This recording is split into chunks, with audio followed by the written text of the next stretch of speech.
Hello বন্ধুরা, সবাইকে শুভ দুপুরে শুভেচ্ছা রইলো। তো দেখো, শীতকাল তো পড়ে গেছে, আর শীতকাল মানেই ভর্তা খাওয়ার খুব মজা লাগে। তো দেখো, এখানে আমি বেগুন ভর্তা বানিয়ে নেবো, মানে বেগুন পোড়া আর কি, গ্যাসেই পুড়িয়ে নিয়েছি। তো বেগুনটাকে ওই যে পুড়িয়ে নিয়েছিলাম, এখন পরিষ্কার করে নিয়েছি। তো এখন এটা কিভাবে ভর্তা বানাচ্ছি দেখুন। তো দিয়ে দিচ্ছি প্রথমেই লবণ, দিয়ে দিচ্ছি কাঁচা লঙ্কা কুচি,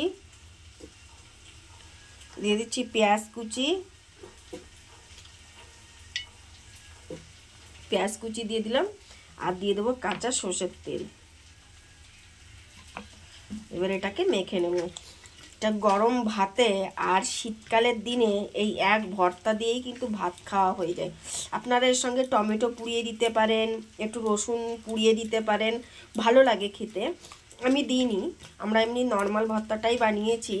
তোমরা এরকম কে কে খেতে ভালোবাসো অবশ্যই কমেন্টে জানিও। আর সবাইকে দেখো দেখতে কতটা লোভনীয় হয়েছে, আর এটা খেতেও কিন্তু জাস্ট অসাধারণ লাগে। তো সবাইকে শুভ দুপুরে শুভেচ্ছা রইল।